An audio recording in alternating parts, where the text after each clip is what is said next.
Well, I don't know if this is working, but we're gonna try it out. I'm trying this whole live stream thing, and we're gonna see if it works. I have no idea what's gonna happen, but if this works, this will be awesome.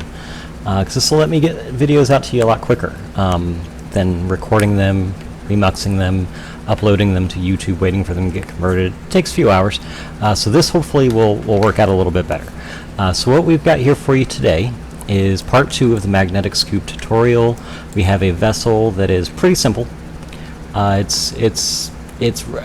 tried a lot of different configurations and whatnot, but really the best way to go about building this vessel was just to keep it as simple as possible. So here's what we've got on it, and at the end here we'll definitely jump into the VAB, and I'll show you this in the VAB because the light's kind of dim out here, seeing as how the nearest sun is a gazillion miles away or something like that. So what we've got, we have the muon catalyzed fusion reactor. That's down here. That's providing us with power. Currently we're using neon alpha just because we're in rest mode, so we're not actually doing a whole lot. Just collecting solar wind, not processing it, because we're quite a ways between. But this is a particular point where we actually start collecting solar wind from the star that we're heading to, which is Dawn, from the world beyond pack. See, way up there we've got we got Traverse inside its little nebula. That's super awesome that we have a nebula there. We've got Dawn behind that maneuver or that encounter node there, and a few other stars. So we're actually pointing towards quite a few celestial objects. So we got Dawn. That's one star. That's the one pointed directly at. Over here we've got, behind Dawn there's going to be Oblivion, and then you're going to have Aeon and Barrier, like somewhere over in this general area, and then over here you got Traverse and Fragment and Ascension and Eternal. So you got like 4 stars here, and then 2 over here, and then 2 over here, and you pretty much are actually able to collect from all of them once you get close enough. So the point that we were at there, sorry if takes a minute because I have so many visual mods installed. It takes a minute to go between map and live view, but we're not very far from Kerbal, from the Kerbal system. We've been in space 245 days. We flew around the sun,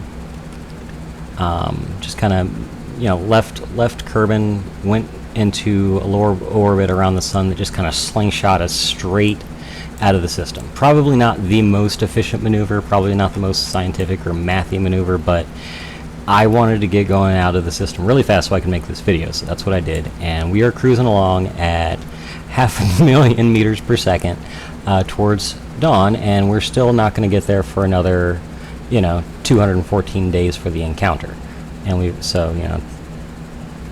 going to be in space for like 450-60 days, but still a little over a year to get to another star, traveling at less than light speed. That's pretty cool. So I didn't realize that these things were so close together, so it's actually a lot easier to get to them than I thought, but it does still take a lot of time. So let's show you how we do this. Okay, at this altitude we got our magnetic scoop right here. Down here you can see we're not using ionization, and I've got the magnetic field really low, because we're not actually processing anything. I'm using neon right now because I don't use neon for anything else, and there's plenty of it in the interstellar medium to use this thing on low power mode. I can't actually run the refineries and things like that consistently because there's just not enough power. If I turn the scoop all the way up, we start losing power because the reactor can't actually keep up. So we're going to turn that down, and actually we're going to go ahead and just switch real quick. So proton deuterium gives us a lot of power. The CNO cycle, anything that gives us a decent amount of megawatts is going to work. Proton, triple alpha is a good choice, and that just uses helium, which again we're collecting in abundance and don't have any other use for. So for this particular phase, when we start switching on some of our tools, I'm going to use helium as our reactant because there's plenty of it and it's free.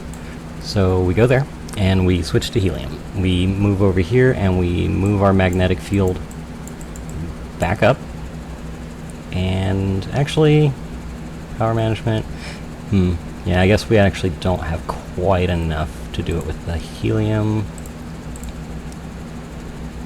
Proton deuterium's a little overkill. We'll do the CNO cycle. We've got lots of hydrogen. I know we're using the hydrogen as our fuel, but we're already moving pretty quick. And it fills up super fast. Let me show you how fast this fills up. Let's see here. So we got that on. Oh yeah, take a look at ionization here. It really doesn't work out here in interstellar space. So if I turn on the refinery, where's the refinery? That's not a refinery, that's a refinery. Turn on the refinery, turn on solar wind processing, check our power usage. Yep, we're still in the green. Okay, 34 grams per hour. That's a lot of hydrogen. That's a lot.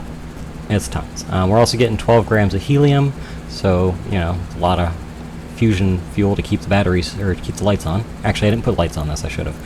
Deuterium and helium-3, there's not that much helium-3. I tried this with a tri-alpha using helium-3, and it ran out of fuel in a couple of days. There's just not enough helium-3. I'd have to have, you know, a planet-sized collector or something like that to run the tri-alpha, but that's okay. Oh yeah, the Bussard engine's down here. Runs on, you know, solid hydrogen. It's got its own refrigerator, so you can do that, but I've got a refrigerator unit on here, so I'm already just keeping the hydrogen in liquid and solid form instead of gaseous form. That way it, you know, just fills up on solid for the fuel and then stores the rest as liquid. It works. Don't actually have a use for the monopropellant, forgot to take it off, but that's okay. Deuterium, hydrogen, neon, that sort of thing. We're just keeping the neon in this tank so I didn't have to put an extra fuel tank. And then all the hydrogen goes in these guys. Oh, not in that. Sorry. Let me move this up. Goes in these guys, the little cryogenic tanks. They're great.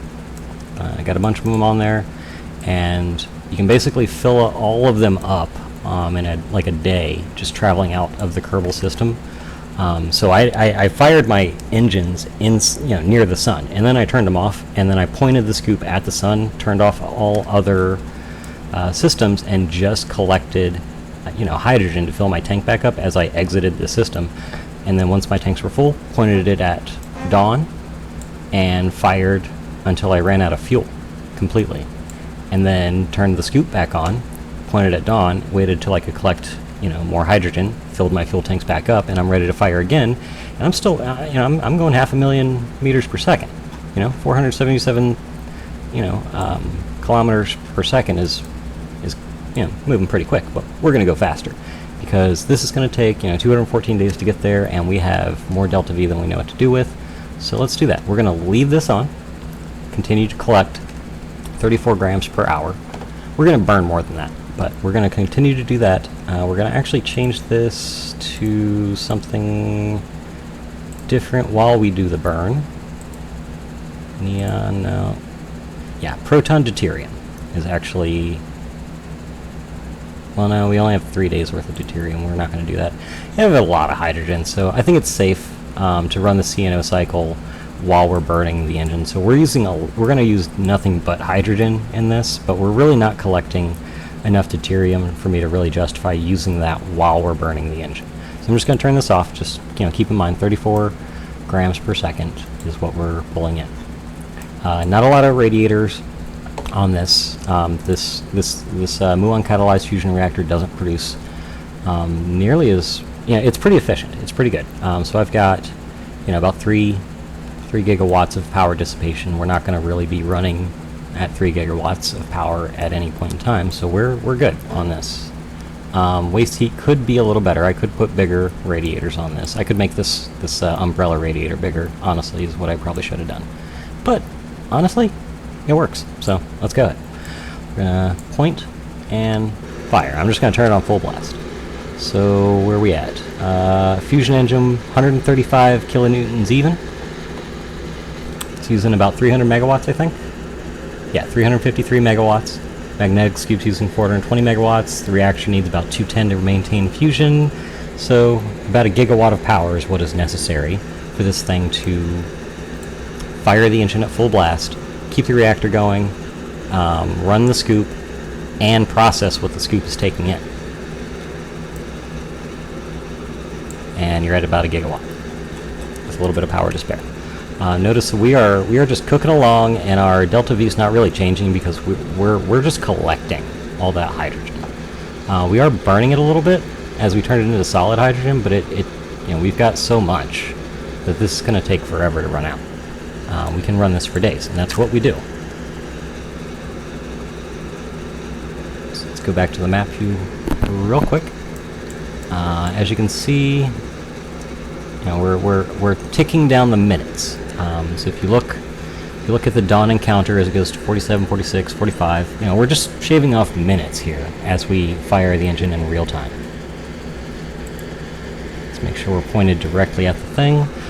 This is, it's honestly not the most efficient way to get to dawn, because I found that if you actually exit the Kerbal system like at an orbit around here, as if you were doing like just a moon transfer, and you actually are way out here and you burn and it loops you around, you can get a much easier encounter that doesn't require nearly as much delta V.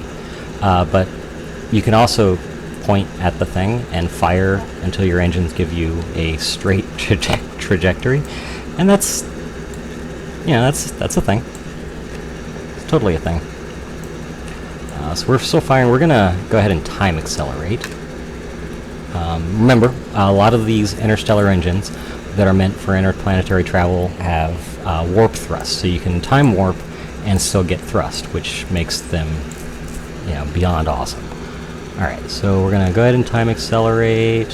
Just keep an eye on, how much we can do this for a little while, but that drops down pretty quickly, 68 years. We're burning the years off by the minute, by the hour.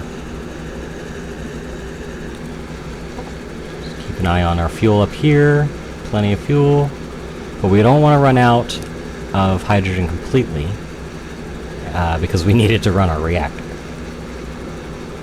So when we get a little low, we're gonna switch that. There we go. Okay, now we have quite increased our speed. So we are now moving at, wow, 1,000,000 meters per second. So 1,000 kilometers per second is going to get us to dawn. Let's see, the encounter is going to occur in 92 days now. So our periapsis is now 115 days away. So we moved forward quite a bit. But if you can take a look over here, we're going to run into an issue in that we're going to have to brake at some point. Oh yeah, we're going to encounter oblivion on this trip. That's cool. 3 years from now, 3 years and 301 days, 4 hours, 4 minutes, we will escape dawn and encounter oblivion. At which point the vessel will be ripped apart. It's not going to survive that. Here's the thing, though. So we do that. We just fired our engines for a long time and achieved enormous velocity. And our delta V is like, what? Is that all you got? And we can switch this off to helium again. There's helium. Oh yeah, I need to turn off the refinery. Deactivate. Let's see, turn down to 4. Okay. Neon. Maybe, no, not neon.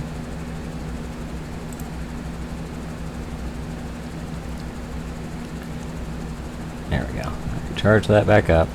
And then what did I leave on? The scoop is the only thing that's still on.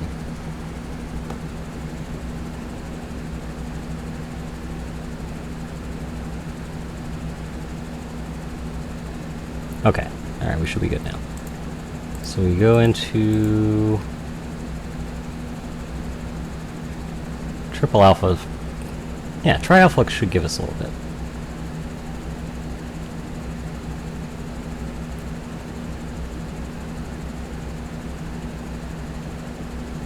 Okay. Make sure that stabilizes. Process, and got a little bit of wiggle room. Bump the power up. Now, what I'm doing here is just kind of matching the power requirements of the magnetic scoop with how much, power I'm actually able to get out of the lower power fusion modes. 640 actually translates into, us getting about 437 with the thermal efficiency. We'd get better if I had better radiators, but yeah. So we're using helium. We're burning the helium. We're at about 11 grams per hour. We are collecting it at about 4.4 grams per hour at this rate. So let's see if we can find a good medium. So that's 10, 18, 14, 8. Yeah, see, so you're going to run into some issues in balancing, intake to outtake. So it's not really going to offset it a lot. But it is going to fill us back up on hydrogen. So let's just worry about that. Let's go 28 grams per hour of hydrogen collected. It's going to give us just under 10. So we're really only using 8 grams of helium instead of 18 grams of helium. Because we're offsetting it a little bit. But it's not quite infinite. It's not quite perpetual. It's not being replaced faster than it's being used while it's in use. We can turn things off and collect things, just by, hitting all the little tweaks and toggleables, you can, rotate your usage and keep this thing going forever. It just, it's not going to be an automatic process. A better craft would be able to just run the engine, the scoop, and the refrigerator with the refinery all at once and still achieve positive results, and a positive increase on all materials taken in, so that you're never going to run out of fuel. That's what you want, but that requires a ton of engineering. So that's the challenge. But this is how it works. You get this sucker out here. The faster you go, the more you're going to collect. So moving this quickly is why we're able to collect so much solar wind from a collection of stars this far away. It's because we're moving so fast. The thing is, if I were to turn around and point at Kerbal, I am fairly certain I would not collect anything at all. So let's go ahead and do that. I'm going to point away. I'll leave this thing running so you can see where the attenuation occurs.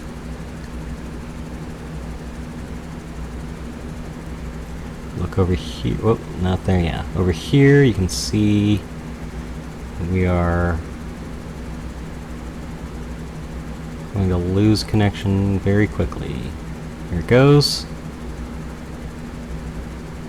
Well, not quite yet. Almost though. Oh, this is interesting. We are still collecting. I actually wouldn't have expected that. I would have expected us not to be collecting anything at this point. But yeah, we are. That's pretty neat. I stand corrected. Okay, so this far out, apparently we are still collecting from the home system as well, from Kerbal. So that's neat. Can't even see it. No idea where it is. I think it's that thing right there.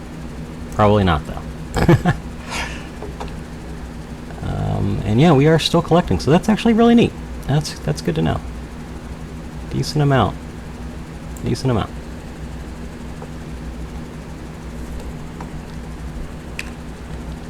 Okay, well, in that case, I stand corrected. Maybe it's not a terrible idea to put a collector on both sides of your vessel.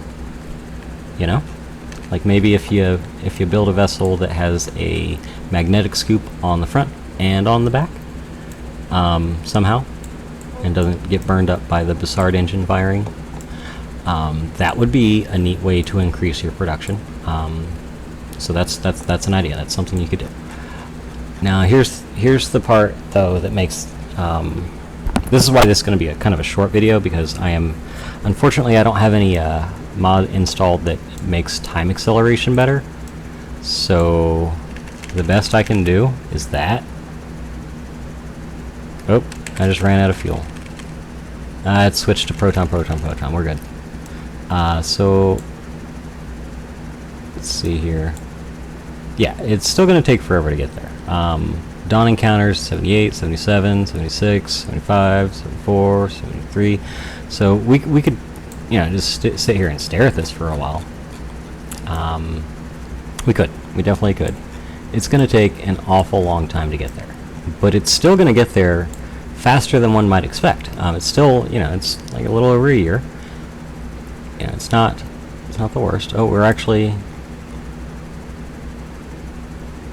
Can't tell if we're going to encounter some stuff here.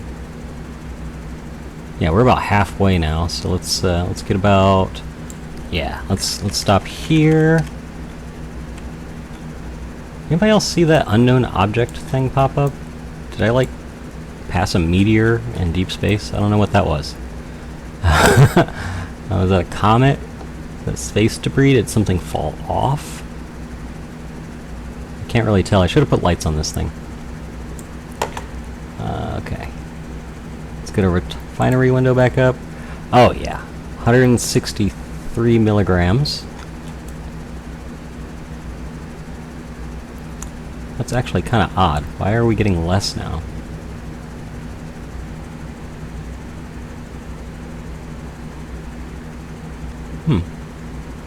Geosphere, density, relative solar wind speed. I guess, maybe we were collecting, like, solar wind that was, like, colliding on the heliosphere of Kerbal and bouncing back, and that's why we were getting so much, and now there's not... we're too far between both stars. I don't actually know that much about it. Maybe we were collecting more because we were at a better angle to receive solar wind from these. There's like 4 stars over here. And then Aeon and Barrier are kind of hard to see right now. Let's see if I can... Yeah. Ah, see, here we go. This is why. Okay. So, previously up to this point, we were at a pretty good angle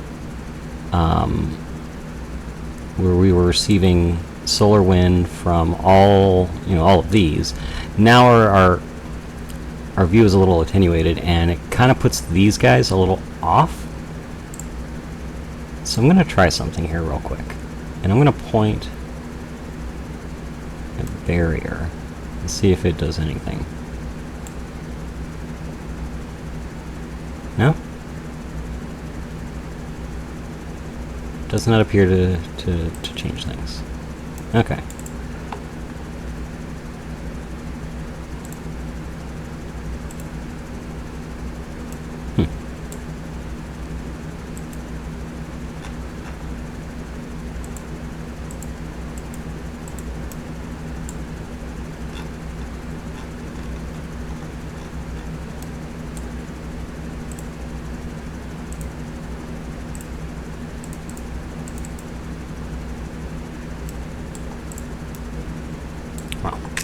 That's okay.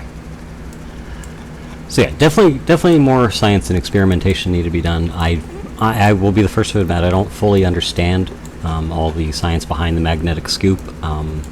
Just using it in the game, I am learning so much about it, and definitely going to need to read up on some Wikipedia stuff to get some more information on it. But basically, it's really versatile, really useful. Its main purpose, obviously, is to couple with the muon catalyzed fusion reactor and the Bussard engine to get you that milestone of infinite thrust.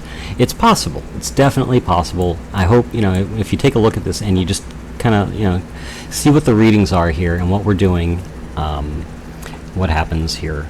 I really hope that is going to let you figure this out, and then you can show me you got infinite thrust, because it's totally possible. And even without infinite thrust, this thing will get to another planet, and there's plenty of delta V to slow down when we get there. I know it looks like we're not going to have a lot, but you're going to have some options. It's just not going to be super ideal. What I'm honestly thinking I'm going to do is start, incremental slowing down, using up all my fuel, then point at dawn like when I get close to it to refuel, and then point directly away from it when I get past it, and then I'm going to slow down. And if I don't slow down quite enough, I still have Oblivion here to provide me with more solar wind and less fuel to slow down. And then I can do a slingshot over into Traverse where I actually have the planets loaded, because I didn't load any of the Dawn systems. I don't have like the most powerful computer, so I actually loaded the traverse system and the visuals, and then incrementally deleted planets until my computer didn't crash when I loaded the game. And now it's stable. So it just took me deleting about 10 planets, and there's still like 20 to visit in that system, so no worries there. Really don't know what else to show you on this particular part. I'm gonna go ahead and jump into the VAB real quick now, and I'm gonna show you what it looks like, being built. But just take a good look at what these readings are right here, what we're dealing with, different fusion modes, and how much time you have when you're running those. You wanna make sure you don't run out of fuel on something you can't refuel. So the CNO cycle is pretty good. Obviously, proton fusion is great. Proton deuterium gives you tons of power, but your deuterium will run out quickly.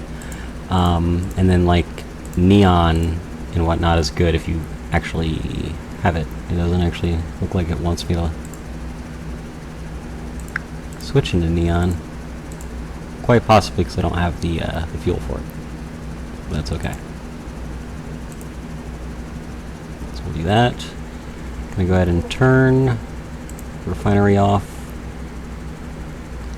and the collector, so you can get the final like baseline reading. This does not have a pilot on it. It does have a crew cabin in there somewhere, and it's also got an AI unit. The AI is not on at the moment. Let's see if I can find where's iHowl. It's in there somewhere. Just because this Bussard engine, actually, I didn't realize, it actually has a built-in antenna, and it's a pretty good one when you have all the upgrade techs. Looks like there's 8 there. So where's the antenna range? There it is. Antenna rating is 40T, so 40 terameters is plenty to connect between Kerbal and a neighboring star system. No problems there. It's not a relay, so you will need a relay if you want to do that, but as far as control, probe control, that sort of thing, the engine here and a few other ones act as antennas as well. And why shouldn't they? Because they use a lot of magnets and coils and bell shapes. I mean, it's an antenna as well as an engine. No problems there. Anyway, let's jump into the VAB for the final part here, and I will show you. I'm going to show you just what this thing looks like with the lights on. And then after we finish that, the next video that I'm going to make is going to be on the Aerospike Z-Pinch and other atmospheric burning type, interstellar type, engines and things, to show you some options you have for landers and that sort of thing. So we're going to get into that because I love me some landers. Landers are fun. And actually, I think I built this in the spaceplane hangar and not the VAB, so let's go in the spaceplane hangar.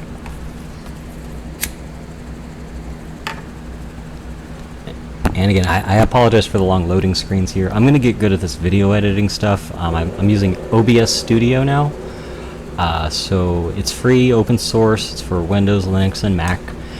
And it works. And there's a lot of options you have in there with it. I'm going to explore those as well and really get into that. Oh, and while I'm in here, let's first let me find the... there we go. While I'm in here, I want to let you know, KSP filter extensions is actually really, really freaking cool. If you want to find something, it actually lets you sort things, logically. I've actually had it installed since the beginning, but I haven't used it in my videos just because I tend to just kind of click where I know I've seen something before, and then I get lost and whatever. But if you want to find something like the Aerospike Z-Pinch engine, you can find it under all parts and aero parts, because it is an aero part, as well as any other thing with the lifting surface, control surface, air intake, that sort of thing. You're going to find it there. Cargo base, that sort of thing. Fuel tanks, tech level. You have a lot of options here, so be sure to utilize that, and I do apologize for not making that more known there in other previous videos. Alright, so this is this crazy contraption right here. And as I said before, it's super simple. Bussard engine.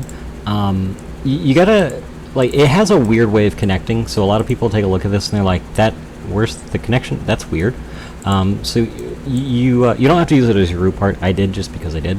But you take any little thing and you just kind of move it to that point, and that's its connection right there.